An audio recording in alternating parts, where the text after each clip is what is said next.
नमस्कार, आदाब, सत श्री अकाल, गुड मॉर्निंग। मैं Manish Kumar the free voice के डिजिटल प्लेटफॉर्म पे आप सभी का स्वागत है। दोस्तों, हाल फिलहाल में एक जो सबसे बड़ी घटना पूरे वर्ल्ड में देखी जा रही है, यूएस, रसिया और यूक्रेन के बीच में जो युद्ध चल रहा है, इसके कारण पूरे वर्ल्ड की जो इकोनॉमिक स्थिति है बहुत ही बदतर होती जा रही है। यहाँ तक कि भारत हो, अमेरिका हो, हाल फिलहाल में देखी गई है कि अमेरिका का जो इन्फ्लेशन रेट है, जो महंगाई दर है, पिछले 40 सालों में सबसे ज़्यादा देखा जा रहा है। 1982 के बाद, 1982 के बाद पिछले 4 दशकों में सबसे ज़्यादा वहाँ इन्फ्लेशन रेट, महंगाई दर सबसे ज़्यादा बढ़ा है अमेरिका में। इसके क्या क्या कारण हैं, आइए समझने की कोशिश करते हैं।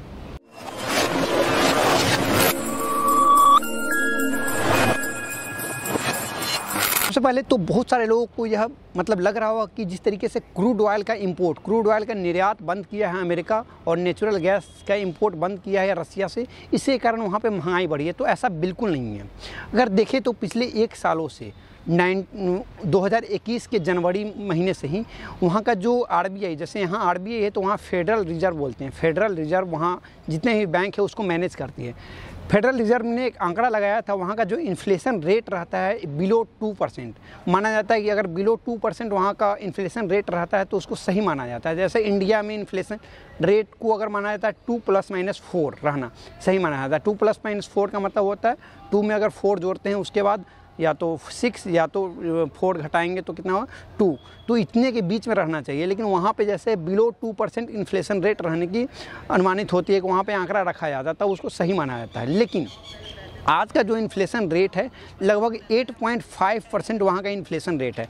आप इस चीज़ का अंदाज़ा लगाइए कि 2% रहनी चाहिए इन्फ्लेशन रेट, महंगाई दर, जो आज है 8.5% वहाँ पे महंगाई दर आज है अमेरिका में। अगर देखिए तो पिछले सालों से ही 2021 में जो अनुमान लगाया गया था दिसंबर 2021 तक कि जो महंगाई दर बिलो 2% तक चली जाएगी, लेकिन ऐसा हुआ नहीं। वहाँ पे मार्च, जो फरवरी महीने पिछले साल था 2.5%, मार्च महीने में 4%, मई महीने में 5%, तो धीरे धीरे बढ़ते बढ़ते आज के संदर्भ में 2022 में अगर आज हम देखें तो आज यह ऐसा ही कंडीशन आ गई कि 8.5% वहाँ की महंगाई दर देखी जा रही है।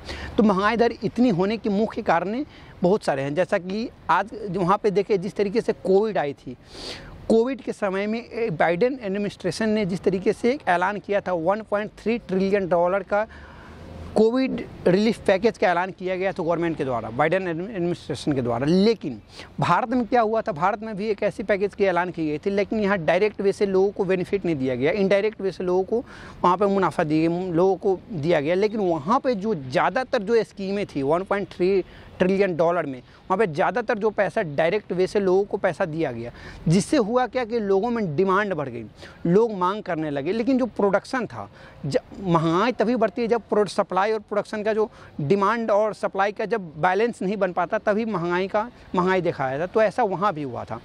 कोविड के दौरान, जब कोविड था तो उस वक्त जो डिमांड थी बहुत ही नीचे थी, और कोविड जैसे ही ख़त्म हुआ उसके बाद जो पैकेज ऐलान किया गया था वहाँ की गवर्नमेंट के द्वारा, उसके बाद हुआ कि महंगाई में डायरेक्ट उछाल आ गया। इसका जो मुख्य कारण है कि डिमांड अधिकांश बढ़ गया और जो सप्लाई थी, सप्लाई की कमी थी, और सप्लाई ज़्यादा होने की वजह से महंगाई उठ गई। और सभी के पास पैसे थे, सभी लोगों के पास, सभी लोगों ने डिमांड किया, फिर महंगाई बढ़ गई। दूसरा जो मुख्य कारण है वहाँ पे देखा गया आज के संदर्भ में, यूक्रेन रूस की जो युद्ध चल रही है, इसके कारण जितना भी क्रूड ऑयल है और या पेट्रोलियम से संबंधित जितने भी प्रोडक्ट है उसका निर्यात अमेरिका में बैन कर दिया गया है। और आप सभी को पता है रूस जो है पूरी दुनिया में 11%, टोटल 11% जो क्रूड ऑयल का उत्पादन करता है पूरी दुनिया में, और गेहूं का उत्पादन 18% जितना गेहूं पूरी दुनिया में उत्पादन होता है उसका अकेले रूस करता है। तो इससे भी कहीं ना कहीं वर्ल्ड सिनेरियो में नहीं, यूएसए ही नहीं, भारत पे भी इम्पैक्ट पड़ा है।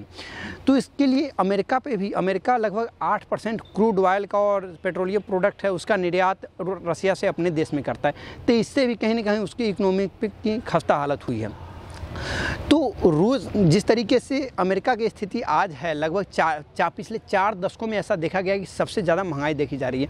और बाइडेन, तीसरा जो मुख्य कारण ये भी है कि बाइडेन एडमिनिस्ट्रेशन है कि डिसीजन लेट से लेने के कारण, ऐसा बताया जाता है कि न्यूयॉर्क टाइम्स में कि एक आर्टिकल छपा था, उसके में बताया गया कि जो भी डिसीजन होता है, बाइडेन ट्रंप के तुलना में, जो बाइडन ट्रंप थे इससे प्रीवियस जो वहाँ के प्रेसिडेंट थे डोनाल्ड ट्रंप, उनके तुलना में जो बाइडन एडमिनिस्ट्रेशन है बहुत देर से स्टेप लेती है। मतलब जब हो जाता है तो उसके बाद धीरे धीरे स्टेप लिया जाता है, मतलब स्लो स्टेप डिसीजन मेकिंग है।